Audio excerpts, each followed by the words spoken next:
Now, these electronic deadbolts are great. I've had them on every house that I've ever lived in. They're very convenient, but there is one major flaw that can make them not always lock properly.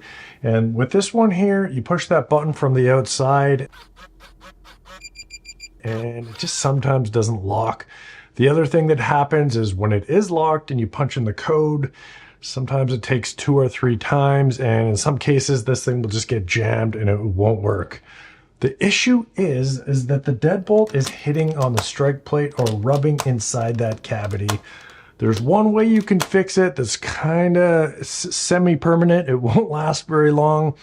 And that is what I initially did here. And that's just to bend the little tab on the knob below so that the door is shutting tighter. In my case here, the deadbolt was hitting on the front part of the strike plate. If you want to figure out, you can just spin that bolt, and if you hear it or feel it rubbing on something, have a look at the bolt and the strike plate and you should be able to figure out where it's rubbing. So bending the tab on the doorknob can work, but it's not really a permanent solution. It can also make the door a little bit hard to latch. It's fitting too tight against the weather stripping. There is a bit of a balance there where you do want it nice and snug against the weather stripping, but not too snug that it's impossible. You want to be able to just swing the door and have it latch on its own. So in my case here, the easiest way to get this thing fixed once and for all is to grind out the strike plate for the deadbolt. Easiest way to do that is to just grind it out a little bit with a drill and a drill bit. Now, you don't want to use too small of a drill bit because it will snap off. This one here is like a 1/4 inch is kind of the ideal size. Take that drill and drill bit and just work it along the edge that needs to be ground down so that the bolt can spin in freely. And I'm just going back and forth. Make sure that you kind of angle it in a bit and take out some of that wood as well, because that can also cause friction problems. And then you want to just test it before you take out too much. I'll spin that bolt again and you can see it's still hitting a little bit.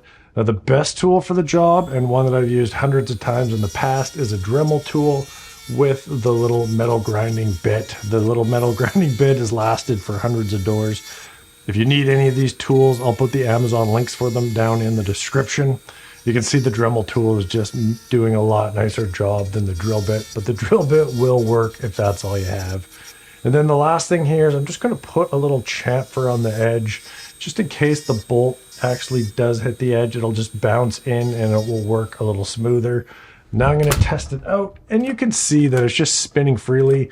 I can turn it in with one finger and it's not hitting anything. Push the button from outside and it's gonna lock perfectly every time. And that fix is gonna work great for those type of doors where you just have to grind out a little bit. I definitely wouldn't take out any more than that.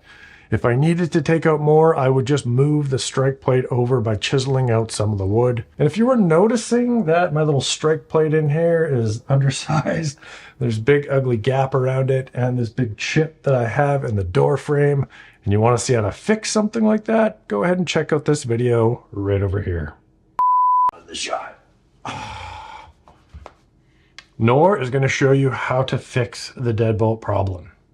What she's going to do is, to fix this lower part here, she will take a flathead screwdriver in her paw and she will bend that little tab out slightly